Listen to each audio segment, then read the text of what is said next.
Si os parece, disculpar, si os parece, vamos con el siguiente simposium MSD para ponernos al día sobre citomegalovirus, una problemática importante en el trasplante. Para ello contamos con el doctor Aguado, que es un gran experto en patología infecciosa en trasplante y también, en concreto, respecto a este virus. Cuando quieras, José María. Vamos a empezar con un tema. Voy a intentar ser lo más breve posible porque la ceremonia de inauguración tiene que ser en pocos minutos. Y entre Josep María y yo vamos a hacer un repaso de cuáles son un poco los problemas que tenemos todavía con citomegalovirus. Hablar de citomegalovirus parece como, digamos, demasiados años, pero realmente nos ofrece todavía complicaciones clínicas. Muchas gracias a la organización por la invitación y a MSD por patrocinar esta reunión. Estos son mis conflictos de interés. Y yo me iba a centrar, para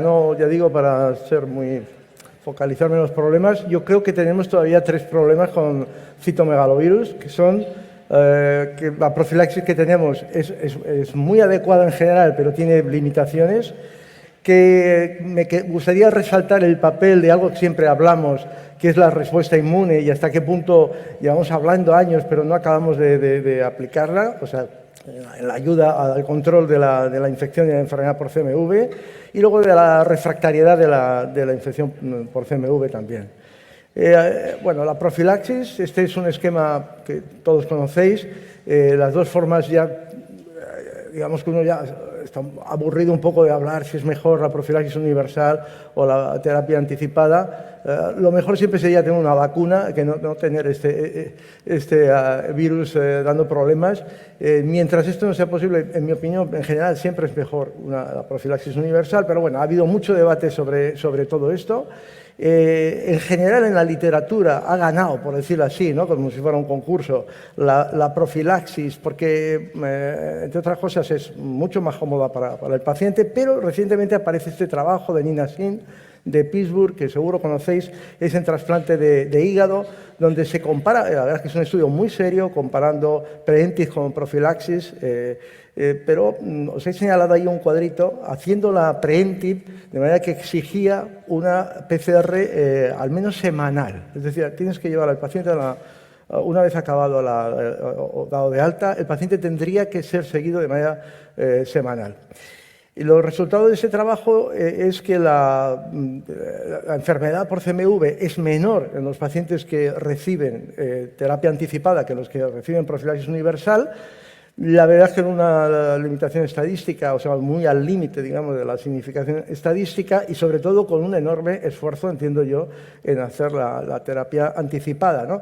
Y de hecho, si lo analizas un poco más el trabajo, al final el 80% de los pacientes que desarrollan viremia por CMV y reciben valganciclovir en el brazo de la terapia anticipada, el 57% hacen viremia recurrente en este brazo. Y al final, los días que se llevan de valganciclovir son 57 versus 97, pero los gramos, digamos, totales de valganciclovir, calculándolo así, pues son prácticamente los mismos de una manera que de otra, ¿no? Eso sí, el hecho de que tú tengas a un paciente no aplicándole antiviral todo el día, o sea, el antiviral frena la respuesta celular, son muy eficaces, pero frena la respuesta celular. Obviamente, si les haces terapia anticipada, es decir, solo cuando tienen viremia, pues dejas que haya una respuesta celular mejor. Eso es evidente en la gráfica, no me entretengo. Digamos, la parte amarilla es los pacientes que reciben Preventive y la azul los de la profilaxis universal. Esto, teóricamente, debe ser una ventaja. De hecho, los autores han vuelto a publicar después esta información donde se señala que la cantidad de virus circulante, digamos, es menor, por decirlo así, en la rama de terapia anticipada y, lo que es más importante, pero ha sido muy criticado esto, que la mortalidad de estos enfermos que reciben terapia anticipada, estamos hablando de hígado, sería menor que los que reciben profilaxis universal. Ha sido muy debatido este asunto. Yo creo que en nuestra situación es imposible que a un paciente tengamos haciéndole una viremia para CMV semanal, ni siquiera bisemanal, y me parece que esto logísticamente es imposible. El otro punto es que sí, que tenemos antivirales eficaces, básicamente valganciclovir, en el caso del trasplante de órgano sólido, y tenemos un problema que es la neutropenia. La neutropenia es muy corriente, como todos vosotros sabéis, y es un gravísimo problema. El segundo problema es la resistencia a antivirales. Esto realmente ni siquiera conocemos cuál es el problema real, porque en muchísimos centros pues bueno, solamente se hacen situaciones muy especiales y sé seguro que muchos tenéis problemas para saber o para cómo manejar estos, dónde enviar estas muestras, si os lo hace vuestro hospital bien, pero no, esto no es el caso en todos los hospitales y es un tema que nos va a interesar cada día más seguramente.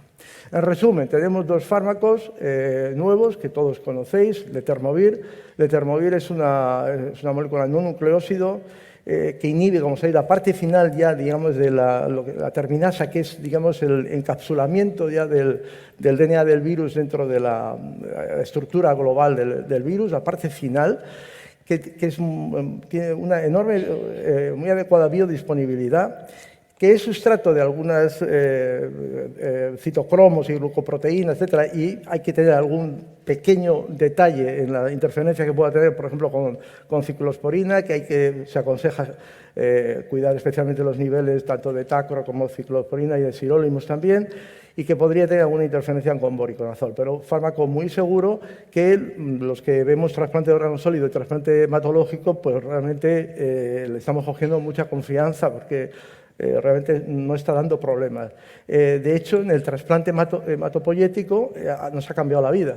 O sea, en este estudio, por ejemplo, para no aburriros más, porque sabía que era muy tarde además la discusión, pre y post letermovir, además son muchos centros ya los que estamos viendo esto, realmente no solo es que baje la incidencia de infección por CMV, ¿no?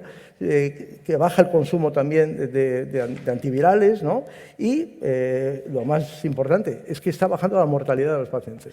Esto es muy importante, mortalidades en la etapa pre-letermovir y post-letermovir, tanto de todas las causas de mortalidad como de la mortalidad no relacionada con la recidiva de la enfermedad hematológica, es claramente menor.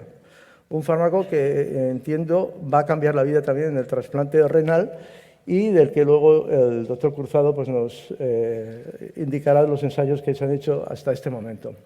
El otro tema importante que me gustaría comentaros es la respuesta inmune. La respuesta inmune estamos todo el día, el doctor Oriol Bestar, que acaba de hablar, es un experto internacional en este tema también, porque Oriol lo es en varios, y diferentes grupos en España hemos trabajado. Hay que resaltar el papel que ha tenido España en este punto de investigación en el trasplante de órgano sólido.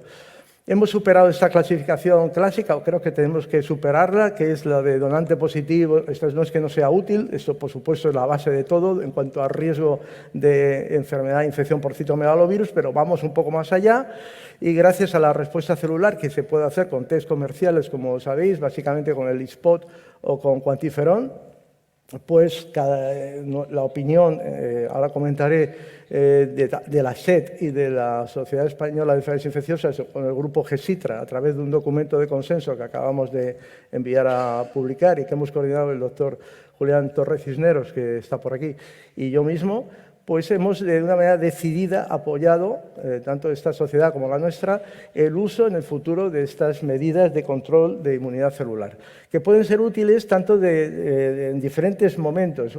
Antes del trasplante, como sabéis, porque esto ya lo publicó Julián, el grupo de Córdoba, hace tiempo, como los pacientes seropositivos en realidad no son todos de moderado riesgo, como solemos decir, no, depende de la inmunidad celular que tengan. Un trasplantado, un receptor seropositivo que no tenga inmunidad celular se convierte casi en un donante positivo receptor negativo, o sea, un receptor de muy alto riesgo. Esto es muy importante. Él fue probablemente el primer grupo que comentó esto, también el grupo de Oriol, que en esta diapositiva también, para centrar un poco la idea, es que no es tanto importante si haces preenti o haces profilaxis universal, lo importante es esto. O sea, los pacientes que son de alto riesgo porque no tienen inmunidad celular se comportan peor, les des preenti o les des profilaxis universal, ¿no? Lo podemos utilizar al acabar, justo al contrario. Cuando acabamos de hacer la profilaxis, y básicamente los más menos, que les damos 3, 6 meses dependiendo del órgano, pues ahí da igual, sea cuantiferón, sea el ISPOT, diferentes grupos han demostrado que el paciente que acaba teniendo inmunidad celular recidiva menos que el que no la tiene.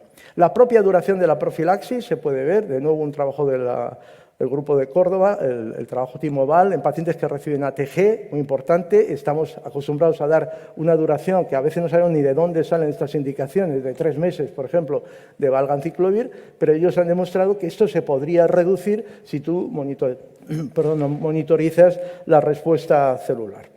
Y finalmente, incluso en la propia terapia anticipada. O sea, hay pacientes, esto ya hace muchos años que se demostró que hay pacientes que se liberan, dependiendo de, en este caso con cuantiferón, cuando tienen un nivel de respuesta celular adecuado, realmente no haría nada hacerles nada, porque sobre todo cargas virales de bajo grado se eliminan solas por el propio paciente. Es un poco lo que quiere decir el estudio del doctor Lisboa, que hizo ya hace muchos años.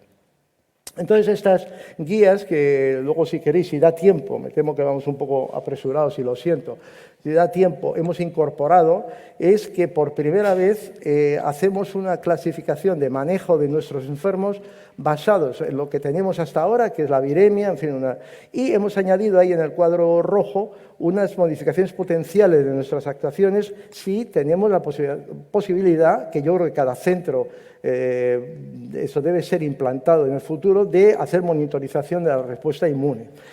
Como veis en la columna de la derecha, en la mayoría de ocasiones no hay ensayos clínicos que puedan con confianza demostrar que esto es útil, pero tampoco, siempre se suele decir, tampoco que el paracaídas vale. Es decir, que no hay estudio randomizado de con o sin paracaídas. Creo que tenemos una evidencia suficiente y un razonamiento clínico suficiente como para apoyar el uso de estas técnicas y ver que la evidencia de la recomendación solo es alta en muy escasas ocasiones, por cierto, en ensayos hechos precisamente en España. El resto muchas veces son opinión de expertos, no son unas guías clínicas en ese sentido respetables, entre comillas, pero yo creo que cada vez la opinión de expertos es importante, porque si no tendremos que esperar años muchas veces. Hay que saber un límite de las cosas. Si nos centramos solo en guías de ensayos de trial demostrado y tal, es posible que, además, estamos usando cosas que, por lo menos en infecciosas, de las que nunca hubo ensayos. Por ejemplo, yo qué sé, usamos todos los días vancomicina para indicaciones de las que no hay ninguna evidencia, ni en ficha técnica, ni nada en absoluto, ¿no? Y voy a acabar ya con otra situación que tenemos, de las 3 que yo creo que nos complican la vida, por tanto, la profilaxis todavía no adecuada, no perfecta, la respuesta inmune que no acabamos de introducir en la evolución, en el seguimiento de nuestros pacientes, y la refractariedad y el tratamiento de la resistencia de CMV. Lo pongo con un ejemplo que habréis vivido muchas, bueno, afortunadamente no tantas veces, pero en fin, son estos enfermos recalcitrantes, ¿no? Que este era un trasplante de pulmón, le pones profilaxis con valganciclovir. Claro, son pacientes como el pulmón de un grado de inmunosupresión subyacente importante, que necesitan esta droga durante mucho tiempo, o sea, que no hagan neutropenia, que no hagan toxicidad, va a ser muy difícil, y de pronto, pues un buen día, la viremia se incrementa al 6º mes, nada menos, estando con valganciclovir, pasa a tener 2.000, 9.000 copias, etcétera, y es un paciente de donante positivo, receptor negativo, que por tanto sea primo infectado, le subimos el valganciclovir, en fin, hacemos todas estas cosas, a lo mejor le añadimos gamma globulina hiperinmune, como en este caso, pero esto sigue subiendo, entonces, claro, le ajustamos la inmunosupresión, le ponemos inhibidores de mTOR, en fin, yo creo que todos actuamos un poco igual, se le pone una dosis doble de ganciclovir, en fin, y se le pide ya, aquí sí, un estudio de resistencia, que obviamente este virus va a demostrar resistencia. En ese momento, y con el aumento de dosis de ganciclovir de manera milagrosa, digamos, o parcialmente milagrosa, paciente baja la viremia, pero, como estábamos anticipando, hace leucopenia y ponemos un fármaco que está prácticamente prohibido en nuestra situación, que usan mucho los hematólogos, pero no nosotros, que es Foscarnet, ¿no? ¡Pum! Foscarnet te va a hacer algo, en este caso hipomagnesemia, y ahí pongo desesperación. ¿Y qué haces en esta situación? Bueno, ya con esto acabo. Hay una última droga que también todos conocéis, fármaco, que es el Maribavir. Este es un poco diferente desde el punto de vista químico del anterior. Inhibe la quinasa, la UL97, que es donde actúa el ganciclovir, y por tanto va el ganciclovir, pero de manera diferente. Bueno, si queréis luego alguien podemos discutir sobre exactamente, no es lo mismo, pero sí que sepáis que no se puede usar ganciclovir y este fármaco porque, digamos, actuarían, se competirían uno por otro en la diana, por así decirlo. Actúa de muchas maneras, pero básicamente impide el ensamblaje, digamos, del DNA e incluso la salida del virus de la célula, y es 10 veces más potente, esto es importante, que el propio ganciclovir. Bueno, tiene también una buena biodisponibilidad, 30-40%, es un fármaco seguro y tanto el letermovir como maribavir no producen neutropenia. Eso sabéis que va a ser un cambio total en el manejo de nuestros enfermos o deberíamos considerarlo. De manera que, bueno, esto es un poco, aquí no pasa por algún motivo, pero bueno, no sé si me podéis pasar vosotros. Y si no, perdón, únicamente comentar que maribavir ha demostrado en un ensayo que seguramente conocéis, ya publicado hace 3 años, que es mejor en las situaciones de refractariedad que la terapia convencional. Obviamente la terapia convencional alternativa a un paciente que no va bien con ganciclovir o con valganciclovir es ponerle foscarnet, ponerle cidofovir, en fin, son cosas que no tienen, en el marco nuestro no tienen sentido, son venenos y por tanto es un fármaco que abre muchas expectativas, ¿no? Y bueno, pues nada más, por tanto son buenas, son alegrías lo que tenemos, ¿no? En ese momento. Ojalá tengamos más desarrollo en todo este campo. Los fármacos actuales son útiles, pero tienen una elevada toxicidad, sin duda. Hay un elevado riesgo en general de aparición de resistencias con los antivirales, especialmente los donantes positivos, receptores negativos, ¿no? Y en otras situaciones. Y es obvio que estos fármacos con sin toxicidad hematológica los necesitábamos y son bienvenidos, ¿no? La monitorización inmune, espero que si las guías estas ayudan y cada uno con la, digamos, con la experiencia que tengan en cada técnica, es decir, estos documentos no se meten en si usar el spot o usar cuantiferón o las que pueda venir en el futuro, sino más con el empezar a tener experiencia propia de cómo funciona esto y cómo nos puede ayudar en nuestras decisiones. Y yo queda alguna más, pero así. Y nada más, recordaros que maribavir, por tanto, sería recomendado en la infección refractaria o resistente y que el letermovir, del que va a hablar Josep María ahora, pues es el recomendado en profilaxis, que nos ha cambiado la vida en el trasplante de hematopoyético y que espero que nos cambie la vida en el trasplante de órgano sólido también. Muchísimas gracias a todos.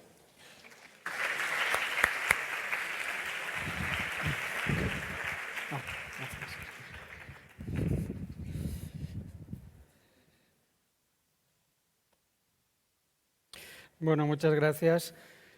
Voy a continuar con la experiencia. Comentábamos de la falta de ensayos clínicos, pues en este caso concreto sí que hay un gran ensayo clínico y de calidad para afrontar algunos de los problemas que nos acaba de mencionar José María.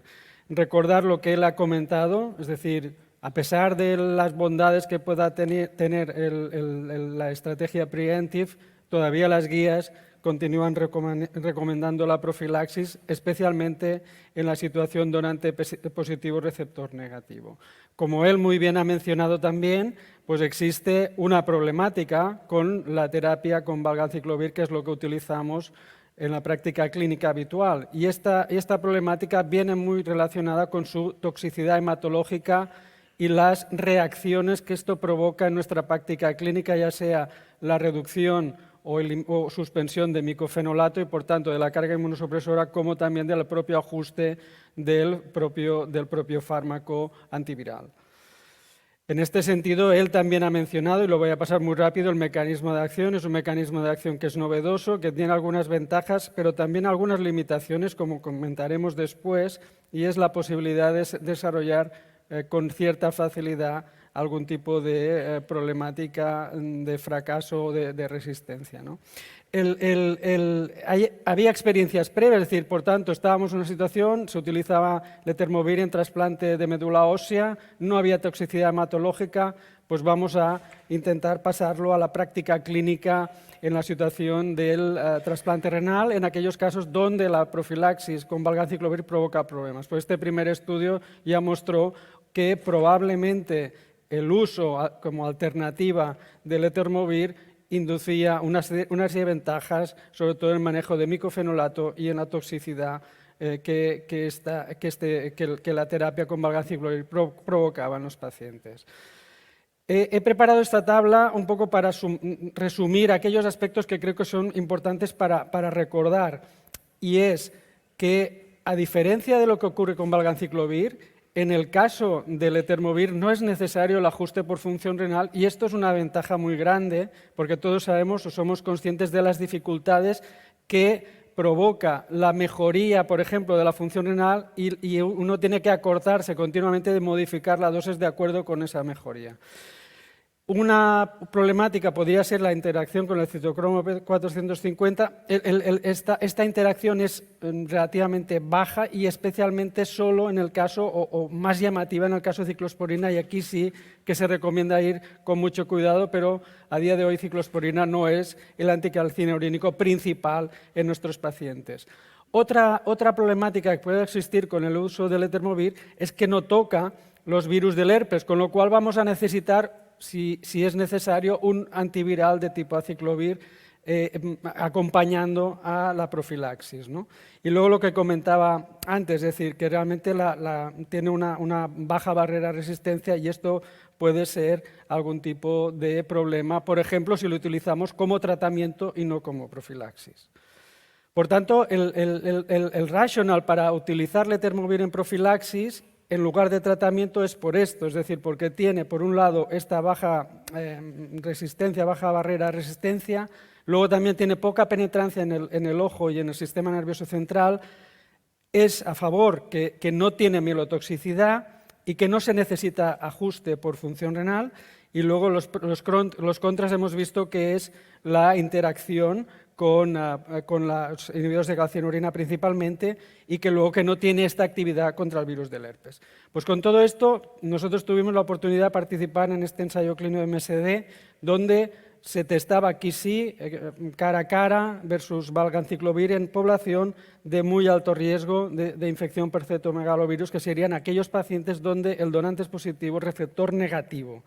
La profilaxis, 28 semanas, separa el tratamiento y el seguimiento hasta la semana 52 en este grupo de pacientes. Aquí tenéis las dosis, no voy a entrar en ello.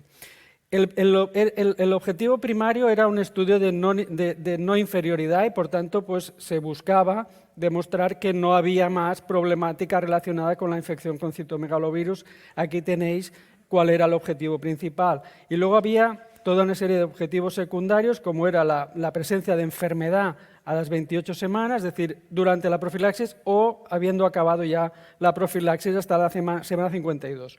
Y luego había una serie de endpoints exploratorios, como por ejemplo la aparición de material genético del virus en la sangre o la aparición de resistencia al fármaco, ¿no? Y luego, muy importante, los estudios de seguridad, ¿no? De demostrar si hay o no efectos, más o menos efectos adversos, sobre todo estos hematológicos que hemos comentado previamente. La población de estudio, veis aquí que el número de pacientes es un número considerable, más de 600, prácticamente 600 pacientes en total, dos grupos muy superponibles en todas aquellas variables importantes.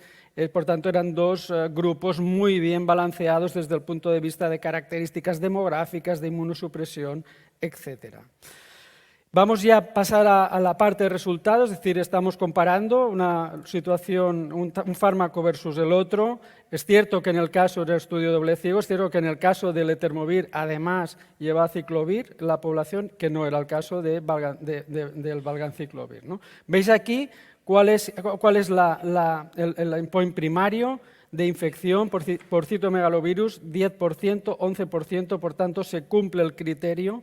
Esto era tanto para cuando digamos, la infección lo adjudica al propio investigador, como después de revisarlo por el comité de expertos y adjudicar si era o no era cierto lo que el investigador había reportado. Luego, para cada uno de estos subgrupos se cumple igualmente el objetivo de no inferioridad en función del sexo, de la edad, de la raza, de la región, Estados Unidos, no Estados Unidos, y del uso, muy importante, que hemos visto el impacto que tiene el uso de policlonales en el riesgo de infección por citomegalovirus. Aquí tenéis, cuando estamos hablando de enfermedad, la enfermedad es muy variable, como veis aquí. La enfermedad básicamente era el síndrome, es decir, el cuadro sin afectación de órgano diana, llamémoslo así. En el caso de la afectación del órgano diana, veis aquí los porcentajes, eran tanto en lo que reporta el investigador como después de las adjudicaciones realmente muy bajos. Es decir, que la mayoría de los casos estamos hablando de fiebre y cuadro más o menos constitucional. Veis aquí, hasta la semana 28, es decir, durante el periodo de profilaxis, se analizó la presencia de enfermedad y en el caso del Etermovir no hubo ningún caso y veis aquí que un 1,7%, 5 participantes, 5 enfermos, sí que presentaron enfermedad. Esto puede estar relacionado o no con el manejo y el ajuste de dosis con función renal, pues no está muy claro que pueda ser así, pero es posible que sea una explicación la aparición de viremia durante la propia profilaxis. Aquí tenéis, hemos dicho que alrededor de un 10-11% son los que desarrollan la enfermedad. Veis aquí que obviamente aparecen la mayoría después de suspender la profilaxis y tenéis aquí las curvas absolutamente superponibles entre las dos situaciones. Este era uno de los exploratorios de los objetivos en el cual se analizaba la presencia de viremia y veis aquí que realmente la presencia de viremia, estamos hablando, esto sería durante la profilaxis y esto es después. Durante la profilaxis parece que es mayor en el caso de valganciclovir versus letermovir. Estamos hablando de viremia sin enfermedad y muy frecuente ya después de la suspensión de la profilaxis.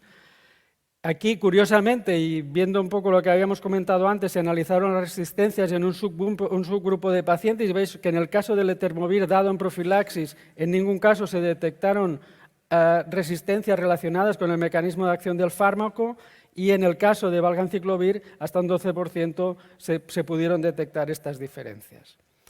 Vamos a la parte quizá, hemos demostrado por tanto que es decir, desde el punto de vista de eficacia serían muy similares y vamos a hablar de la seguridad. Pues aquí tenéis claramente cómo los aspectos de seguridad se confirman, es decir, aquí estamos hablando, sobre todo en amarillo, tenéis destacados aquellos donde el intervalo de confianza es significativo, por tanto, y a favor del Etermovir. Hay menos efectos adversos relacionados con el fármaco, menos efectos adversos serios relacionados con el fármaco, hay menos discontinuaciones del propio fármaco relacionado con estos efectos adversos y la verdad es que es bastante claro, ¿no?, que desde el punto de vista del manejo pues no presenta tanto problema si lo comparamos con el valganciclovir. Cuando vamos a ver cuáles son aquellos efectos adversos que son más frecuentes, que aparecen en más de un 10% de los pacientes, veis aquí en amarillo otra vez aquellos que son claramente significativos, la aparición de leucopenia y la aparición de fatiga y neutropenia. Y ya, si vamos a los serios, efectos adversos serios, también en amarillo he destacado aquellos que son realmente más frecuentes, más de un 2%, y que realmente son diferentes en letermovir y siempre a favor del letermovir versus valganciclovir. Y es toda la aparición otra vez se confirma de leucopenia, neutropenia y un descenso global de toda la serie blanca, ¿no? Y luego otra vez lo mismo, ¿no?, discontinuación relacionada con efectos adversos en más del 2% de los participantes, ves claramente cómo otra vez es mucho más favorable al letermovir si lo comparamos con valganciclovir. Lo mismo, ¿no? Es decir, este sería ya el estudio compuesto a la semana 28, es decir, el momento durante la profilaxis, y veis aquí cómo la mayoría de los endpoints, ¿sí?, de este compuesto pues son claramente, sin ninguna duda, favorables al Etermovir. La aparición, si lo graficamos con un Kaplan-Meier, la probabilidad de desarrollar neutropenia o leucopenia es claramente también muy superior con el uso de valganciclovir.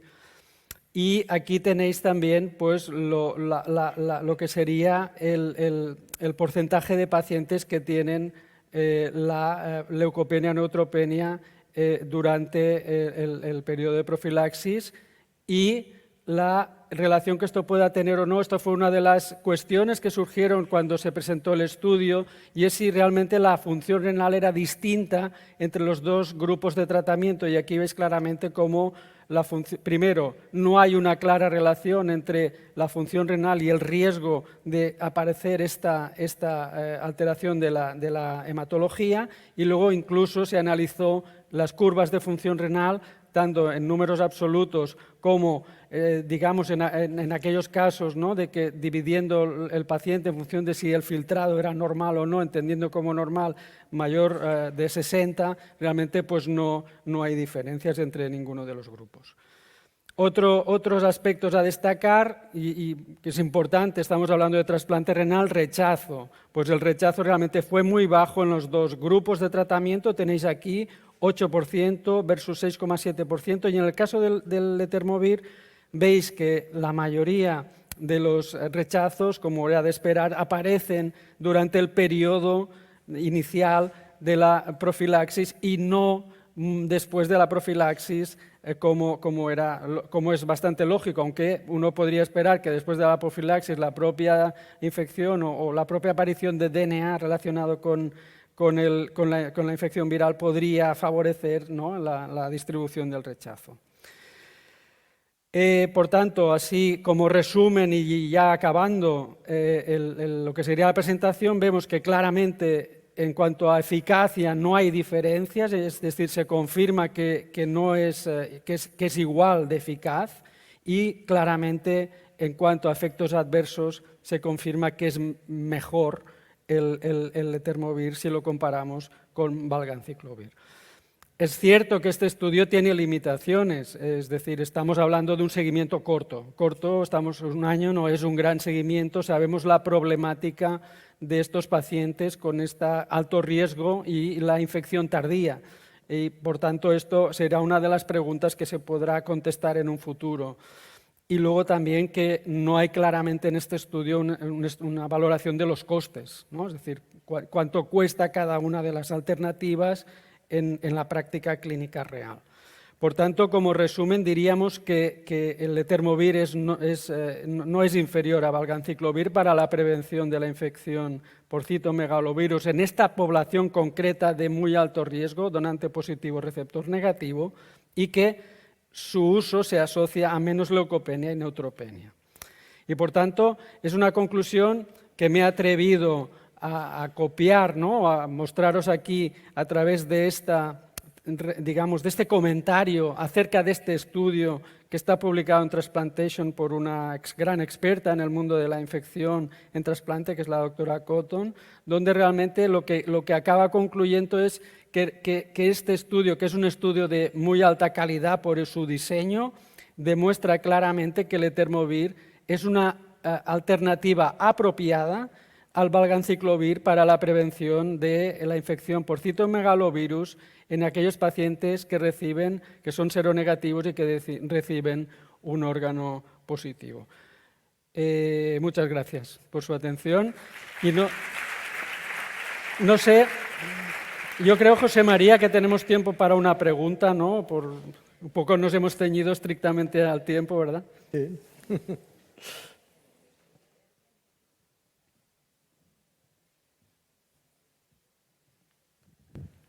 No sé si alguien en la audiencia quiere preguntar alguna. Aquí tenemos una pregunta, el doctor Julián.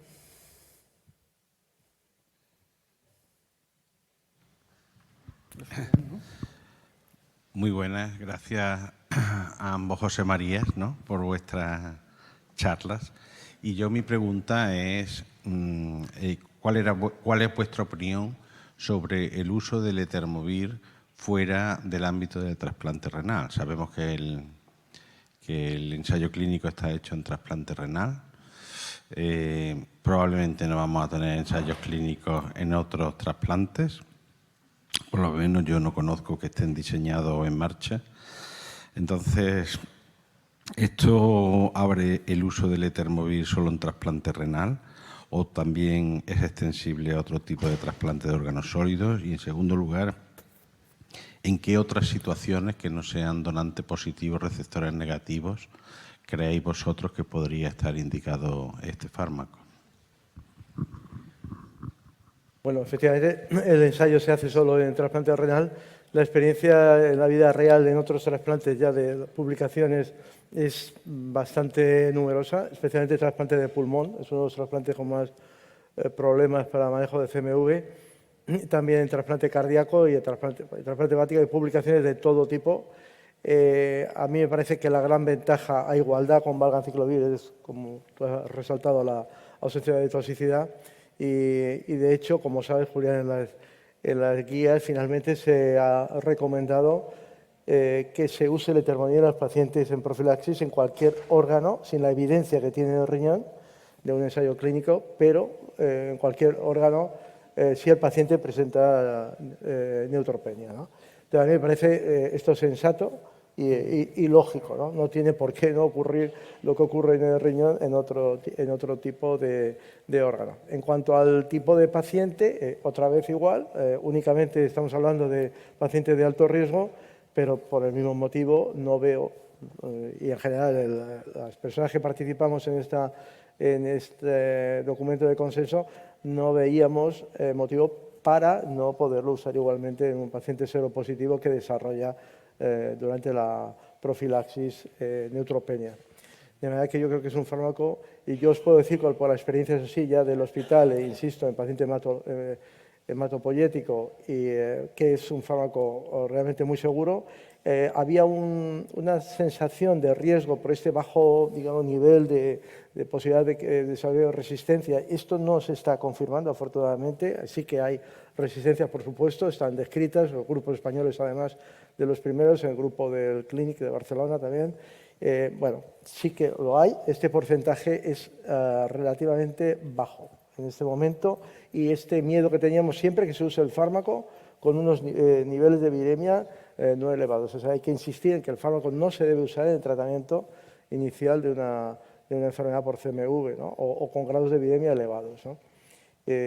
De este modo, ¿qué es lo que se hace? Se usa en hematología, claro, porque en hematología cualquier nivel de viremia es tratable. Entonces, nosotros al menos no tenemos evidencia de que haya surgido problemas de resistencia. Muy bien. ¿Qué hacemos? ¿Lo dejamos aquí? Pues nada, yo creo que con tu permiso damos por cerrada esta reunión. Muchísimas gracias a todos y pasamos a la ceremonia de inauguración.